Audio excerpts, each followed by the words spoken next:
Cela fait maintenant 10 ans que les visiteurs peuvent découvrir à Moulins la plus belle collection de costumes de scène. L'invitée de ce journal est Delphine Pinaza, la directrice du CNCS. Bonsoir. Avant de revenir ensemble sur cet anniversaire, je vous propose de revivre ce 1er juillet 2006, le jour de l'inauguration du CNCS. On regarde ensemble. Un moment très attendu après 12 années de travaux pour un budget de 22 millions d'euros. Au premier étage de l'ancienne caserne, l'exposition Bête de scène sous les yeux d'un ministre forcément impressionné. Pour faire la bête, il faut en avoir la peau.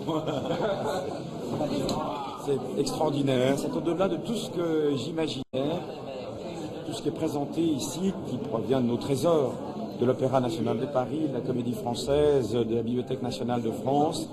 Tout cet hommage au spectacle vivant font qu'il s'agit d'un vrai phare qui ouvre à partir d'aujourd'hui et qui va s'amplifier dans ses missions. Parmi les invités présents, les représentants des 3 institutions fondatrices, des professionnels qui seront amenés à revenir ici pour animer le centre de formation et de documentation. C'est vraiment la finalité, parce qu'à un moment on n'y croyait plus, si vous voulez. Et c'est vraiment l'aboutissement d'un projet qui a maturé, qui a été long à mettre en place.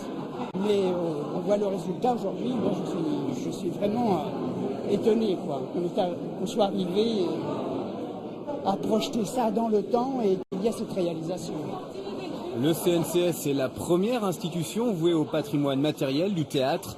À terme, plus de 8000 costumes y seront conservés, dont certains réalisés par son président, Christian Lacroix.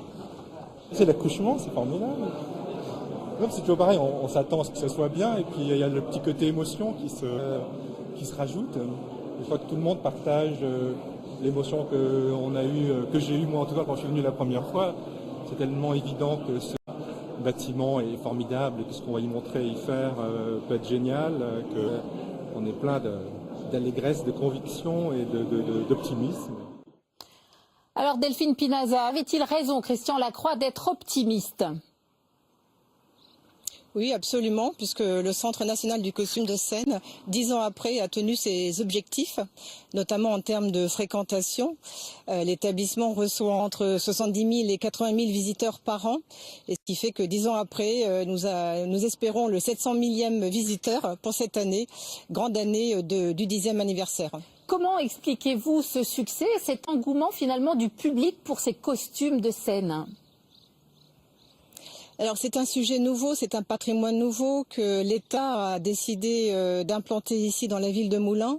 Et notre travail à toute l'équipe du CNCS depuis 10 ans et aux fondateurs qui l'ont créé, c'est de justement mettre en valeur, à la fois de conserver ces costumes dans nos réserves, mais surtout de les mettre en valeur grâce notamment à un programme d'exposition temporaire.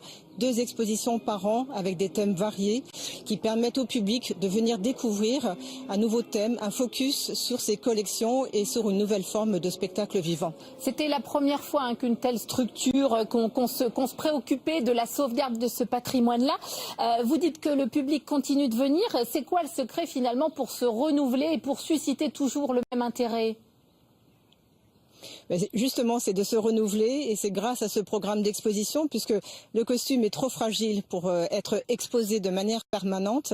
Et donc nous procédons à une permanence d'exposition temporaire en renouvelant ces thèmes 2 fois par an et avec des nouveaux thèmes, d'une nouvelle scénographie, de nouveaux costumes, un programme pédagogique destiné au public, toujours plus nombreux, différent à chaque exposition et qui est incité à venir découvrir ces collections. Alors une fois ce succès établi, quels sont les projets ? Vous avez des projets d'extension des réserves, de nouvelles animations. Qu'est-ce que vous pouvez faire encore plus aujourd'hui ?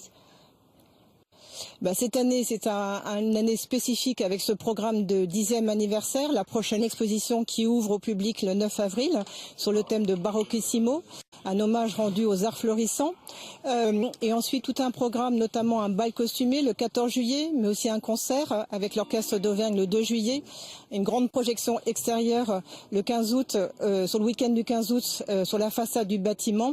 Et puis, dans un avenir assez proche, une extension sur le bâtiment connexe, le bâtiment dit de la délégation militaire sur le site du CNCS. Cette extension permettra d'accroître les réserves, puisqu'en 10 ans, nous avons continué à développer ces collections. De 8000 costumes, nous sommes passés à plus de 10 000 costumes.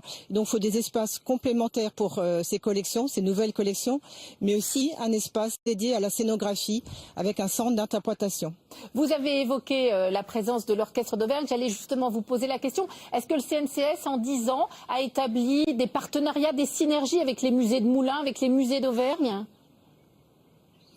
Oui, avec tous les musées de Moulins, d'Auvergne et de la nouvelle région également, puisque dans le cadre de ce 10e anniversaire, nous avons aussi un partenariat avec l'Opéra de Lyon, puisqu'il y aura une diffusion d'un opéra en plein air le 9 juillet en direct, l'enlèvement au sérail. Nous travaillons avec différents musées, que ce soit sur le territoire français, mais aussi à l'international, puisque plusieurs de nos expositions ont été présentées entre Sydney et Sao Paulo et même jusqu'à San Francisco. Bon, de beaux projets donc pour le CNCS. Merci Delphine Pinaza, et je rappelle donc que l'exposition Baroquissimo qui inaugure cette année d'anniversaire ouvrira ses portes le 9 avril et elle sera visible jusqu'au 18 septembre. Nous aurons bien sûr l'occasion d'en reparler. Merci à vous.